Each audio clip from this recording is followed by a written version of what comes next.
Union law minister किरण रिजिजू ने news 18 से बात की है और उसमें उन्होंने कहा है कि पंडित नेहरू जो कि पहले प्राइम मिनिस्टर थे उनकी 5 गलतियां उन्होंने बनाई हैं जिसकी वजह से कश्मीर की जो प्रॉब्लम कंटिन्यू रही और ये सॉल्व नहीं हो पाई। इस पर बात करने के लिए हमारे साथ हैं बीजेपी के प्रदेश जो जम्मू कश्मीर यूटी के अध्यक्ष रविंदर रैना। सर, किरण रिजिजू ने न्यूज 18 से बात की। उन्होंने कहा कि 5 ऐसी गलतियां उन्होंने दोहराई जो पंडित नेहरू ने उनके मुताबिक की जिससे कि कश्मीर इशू बहुत देर तक सॉल्व नहीं हुआ और उनका यह कहना है कि 370 हटने के बाद ही ये पूरी तरह से इंटीग्रेट हो पाया। तो आप इससे सहमत हैं? देखिए, पंडित जवाहरलाल नेहरू जी ने अपनी पर्सनल दोस्ती शेख मोहम्मद अब्दुल्ला साहब के साथ निभाई और जम्मू कश्मीर को एक प्रॉब्लम के रूप में खड़ा कर दिया। जवाहरलाल नेहरू जी की पर्सनल दोस्ती थी शेख अब्दुल्ला साहब के साथ और इसलिए पहला काम जवाहरलाल नेहरू की इस दोस्ती का नुकसान यह हुआ कि जम्मू कश्मीर का जो इल्हाक था, विलय, वो हिंदुस्तान के साथ डिले हुआ। महाराजा हरि सिंह बहादुर तो जम्मू कश्मीर का इल्हाक 15 अगस्त 1947 से पहले करना चाहते थे। उन्होंने सेकेंड राउंड टेबल कॉन्फ्रेंस में इसकी वकालत की थी कि हिंदुस्तान को अब आजाद हो कर रहे गए हम और अंग्रेजों को हम निकालेंगे। तो वो पक्के हिंदुस्तानी थे। लेकिन जवाहरलाल नेहरू चाहते थे कि जम्मू कश्मीर का हिंदुस्तान के साथ एक्सेशन के बाद इंटरिम एडमिनिस्ट्रेटर महाराजा हरि सिंह के बजाय शेख अब्दुल्ला को बनाया जाए। पहली लड़ाई ये हुई। दूसरी लड़ाई ये हुई जब पाकिस्तान ने हमला कर दिया मुजफ्फराबाद, मीरपुर, कोटली में।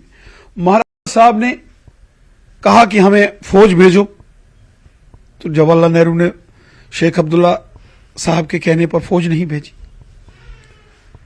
तीसरा, जब महाराजा हरि सिंह बहादुर ने जम्मू कश्मीर का इल्हाक हिंदुस्तान के साथ कर दिया और उनको जम्मू कश्मीर से हमेशा हमेशा के लिए जवाहरलाल नेहरू ने निकाल दिया और हिंदुस्तान की फौज जो है वो जम्मू कश्मीर में आ गई। 6 महीने तक फौज को एक जगह खड़ा कर दिया गया और बाद में यूनिलैटरल सीज फायर कर दिया गया।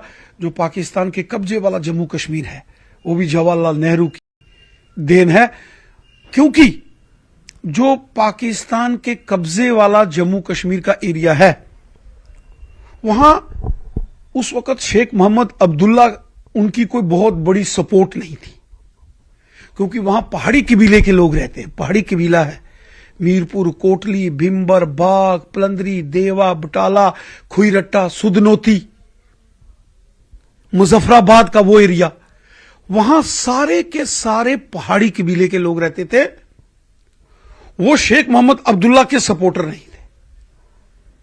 इसलिए सियासत की आग में जम्मू कश्मीर को जवाहरलाल नेहरू ने अपनी दोस्ती की खातिर जलाया जम्मू कश्मीर को और फिर गलत तरीके से फैसले लिए।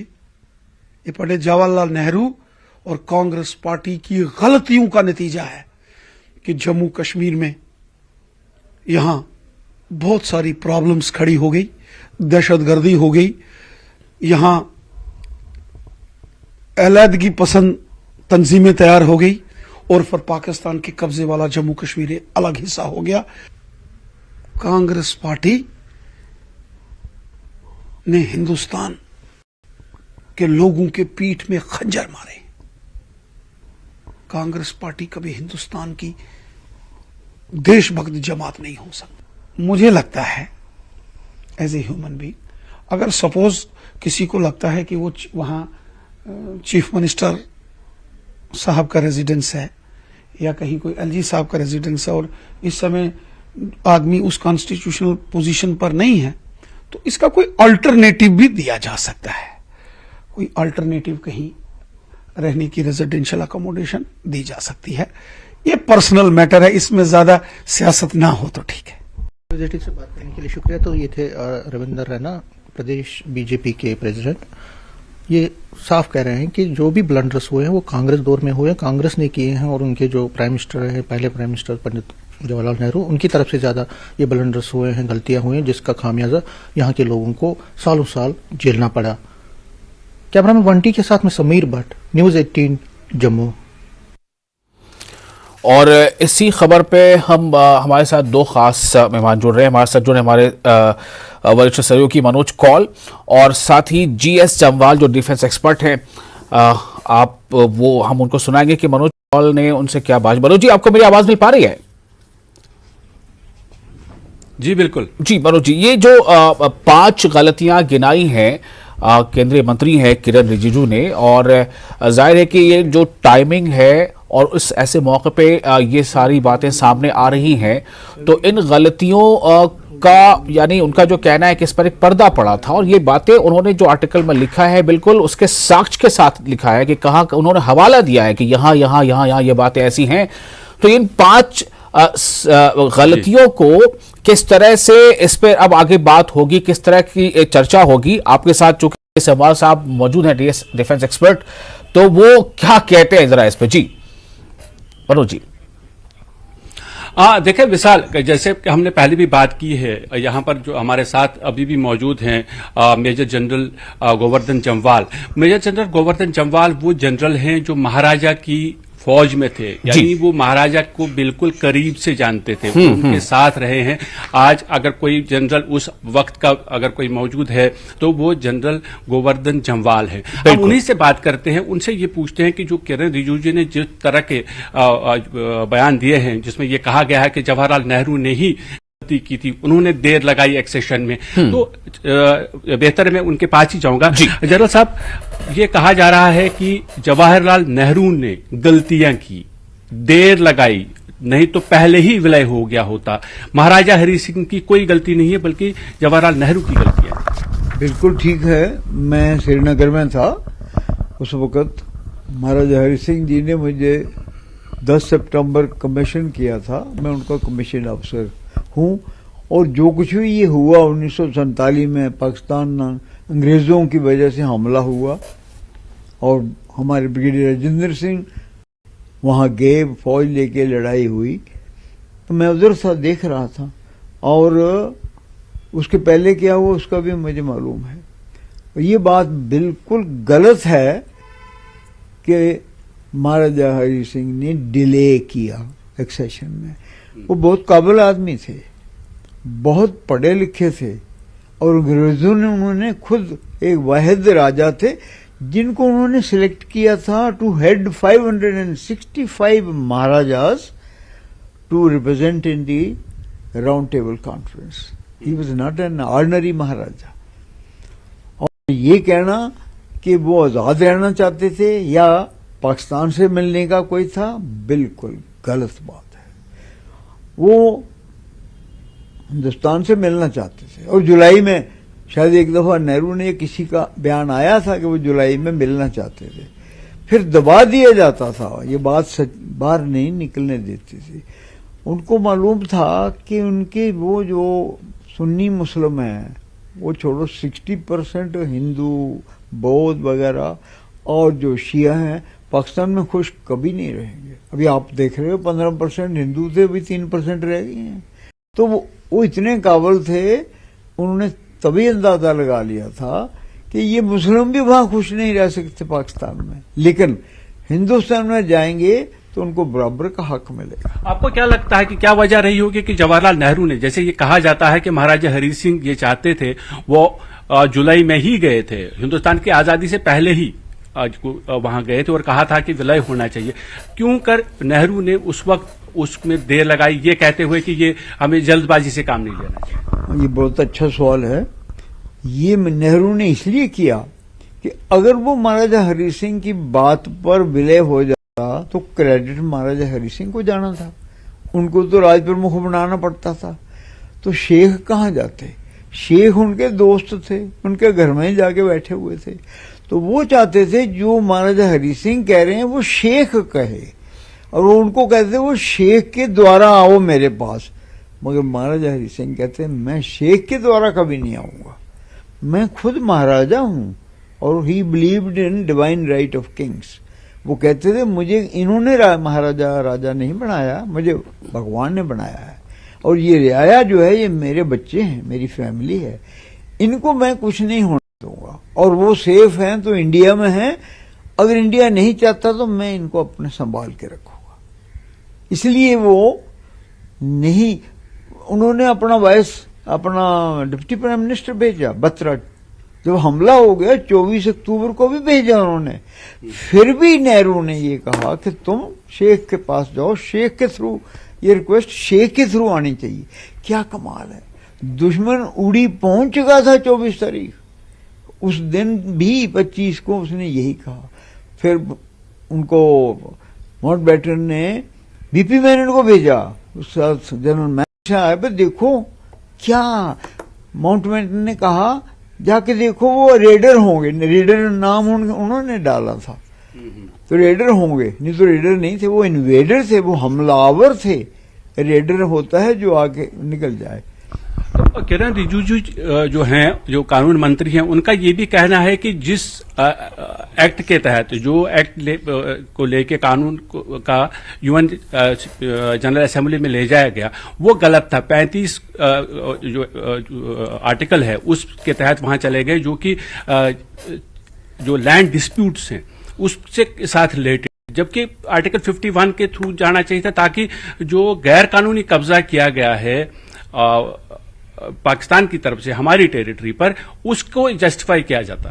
ये भी बिल्कुल ठीक है, क्योंकि आपको पता ही है कि 370 भी तो शेख ने ही बीच में डलवाई थी, और अपनी ये जो उस वक्त की इलेक्शन भी करवाई थी बाद में, उसमें भी जम्मू वालों को, प्रजा परिषद को तो बाइकआउट ही कर दिया था, उनको तो डिस्क्वालीफाई कर दिया।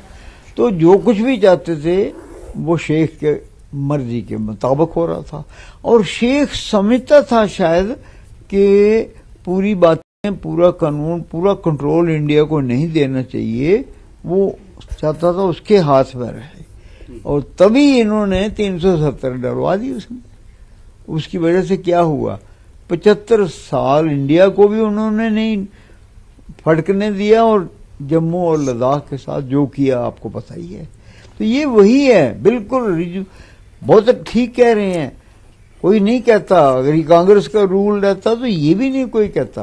अभी रिजू जी, बहुत खुशी की बात है, जम्मू में हम खुश हैं कि किसी ने तो माना कि ये सब ज्यादती हैं, नेहरू की ज्यादती हैं, और भी हम भुगत रहे हैं, हम चाइना का अटैक हम भुगत रहे हैं, ये हमला भी अंग्रेजों ने करवाया, उनके कमांडर इन चीफ ने ऑपरेशन ऑर्डर साइन किया, 18 अगस्त को आदमी भेजा, 20 अगस्त को ब्रिगेडियर मुर्रे थे ब्रिगेड कमांडर मुजफ्फराबाद के सामने बन्नू ब्रिगेड में।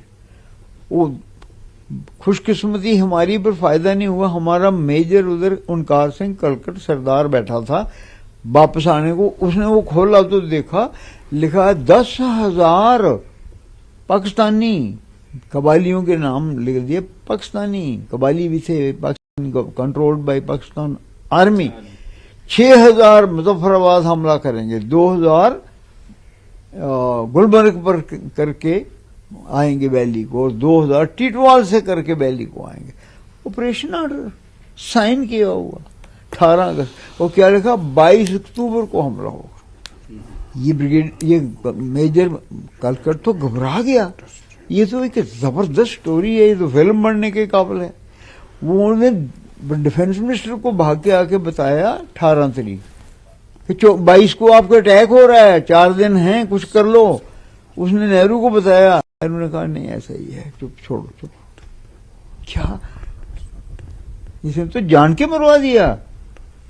और जब एक्सेशन हुआ था, इंस्ट्रूमेंट ऑफ एक्सेशन पर जब साइन भी हुए थे, तो ये कहना है कानून मंत्री का, किरण रिजिजू का, वो कहते हैं कि उस वक्त जो प्राइम मिनिस्टर थे जवाहरलाल नेहरू, उन्होंने उसको प्रोविजनल रखा, यानी एक और गुंजाइश रखी कि कहीं पर कुछ डिस्प्यूट बना रहे। ये सब रिजिजू जी बिल्कुल ठीक कह रहे हैं, क्योंकि रिजिजू जी कानूनी बात कर रहे हैं, और जो नेहरू थे वो कानूनी बात नहीं, वो तो इमोशनल बात थी, वो तो पर्सनल बात थी, करते थे जो काम किए बहुत गलत किए, तभी तो हम 75 साल मार खाते रहे, तभी अभी आकर के शाह जी ने और मोदी जी ने 370 हटाया तो हम बात कर रहे हैं, नहीं तो जो मैं बोल रहा हूँ ये भी नहीं बोल सकते थे और ना आप रिकॉर्ड कर सकते थे। तो सच है, रिजू कह रहे हैं सच है, और उसको मैं साबित कर देता हूँ कि अगर आप फौजी तरीके से पूछेंगे मुझे तो नेहरू जी ने वो गलतियां की हैं जो माफी नहीं की जा सकती। वो हिमालयन ब्लंडर भी तो जब 62 में हमला हुआ तो भी तो नेहरू की गलती मानते थे 100%, पर इसको छुपा दिया था और क्योंकि वो कामयाब हो गया, जमीन भी हमारी किसी ने ले गई। पर अभी पाकिस्तान के पास भी जो कुछ भी है वो सब नेहरू की वजह से है, बहुत गलतियां करी और जी बिल्कुल ठीक कह रहे हैं।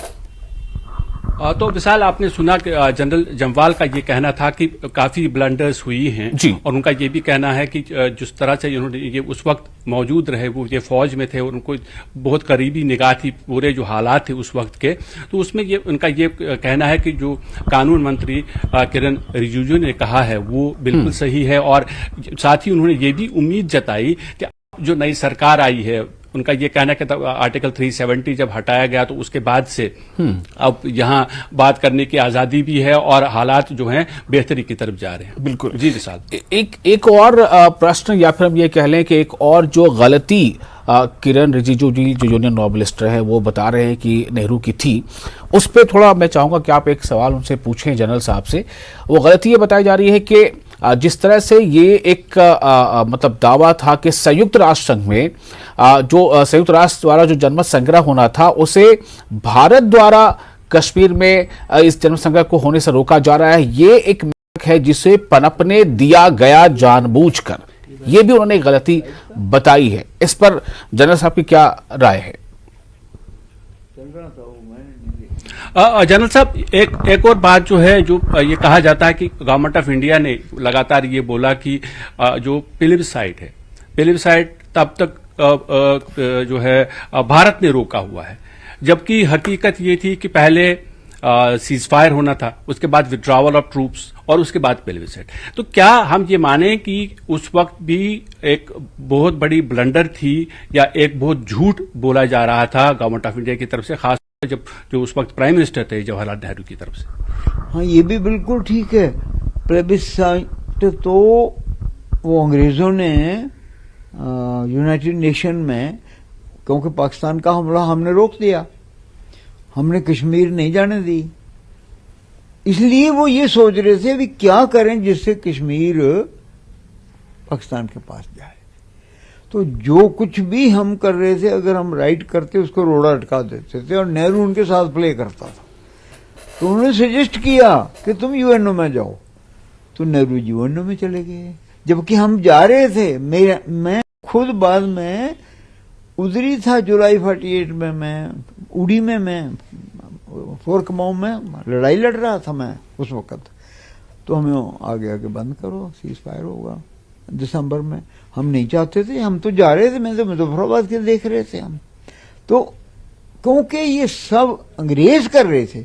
देखो आप सोचो जरा, अंग्रेजों ने हमला किया हम पर, जब वो नहीं कामयाब हुए और हम वापस के लिए और पाकिस्तान पहुंचने वाले थे, जो इलाके उन्होंने लिए थे उनको वापस हमने गिलगित भी वापस ले लेनी थी, मुजफ्फराबाद भी लेना था, मीरपुर भी ले लेना था, लेकिन उनको पता था उन्हें देना था और उनको मीरपुर पर भी हमें हमला नहीं करने दिया और वो एक लाइन बना दी जिसको अभी सीज फायर लाइन कहते हैं। ये सब उनका प्लानिंग था, चल रहा था, मगर नेहरू जी को पता नहीं था, क्योंकि वो नेहरू जी जानना भी नहीं चाहते थे। वो तो शायद तैयार थे कश्मीर पूरी देने को, लेकिन इस लड़ाई के बाद जब बच गई कश्मीर तो अंग्रेजों ने सोचा कि अब जितनी बची है वो कम से कम पाकिस्तान के साथ जो लिया है उन्होंने वो रह जाए, तो वो सीज फायर उन्होंने करवा दिया। और वो सीज फायर उसके ऊपर कि प्लेबिसाइट होगा, क्योंकि वो प्लेबिसाइट तो माउंटबेटन ने इम्पोज किया था, कहीं लिखा नहीं है क्यों होना था प्लेबिसाइट। उन्होंने हमला भी किया और फिर भी हम कहते हैं नहीं नहीं नहीं, नहीं प्लेबिसाइट करके देखेंगे। ये तो मैं इसके कोई है ही नहीं, जो अजियत ही नहीं है। तो वो जो उन्होंने जमीन आज तक उनके पास पड़ी हुई है प्लेबिसाइट के नाम से, ये सब चालाकी थी अंग्रेजों की, यूएनओ में वो मिले हुए थे, हमारा कोई नहीं सुनता था उस वक्त, और नेहरू भी चुप बैठे थे। ये नेहरू की गलतियां तभी तो हैं। ये क्यों माना सीज फायर, क्यों माना प्लेबिस्सिट, इसमें क्या है? कोई नेहरू तो गलती रहे हमेशा इसमें, और हमें मरवा के रख दिया। तो विशाल, आपने सुना कि जनरल जम्वाल जो हैं उनका ये कहना है कि उस वक्त जो इंडियन आर्मी जो थी उसकी जो पोजीशन थी वो काफी मुस्तहकम थी और वो आगे बढ़ने की कोशिश कर रहे थे, और एक बार फिर उन्होंने जो साबिक वजीर आजम हैं जवाहरलाल नेहरू, उनको ये मुर्दे इल्जाम ठहराया और ये कहा कि उन्होंने उस वक्त इस मामले पर भी गलती की। जी बहुत शुक्रिया मनोज, आपने बहुत सारे सवालों के जवाब लिए हैं जनरल जम्वाल साहब से, और जैसा कि आपने बताया कि ये काफ़ी तजुर्बा है इन्हें, उस दौर में ये थे और इसलिए इन्होंने जो बातें कही हैं मुझे लगता है बेशक ये एक अपना स्थान रखती हैं। शुक्रिया मनोज। तो एक बार हम अपने दर्शकों को फिर से बताना चाहेंगे, दरअसल जो केंद्रीय कानून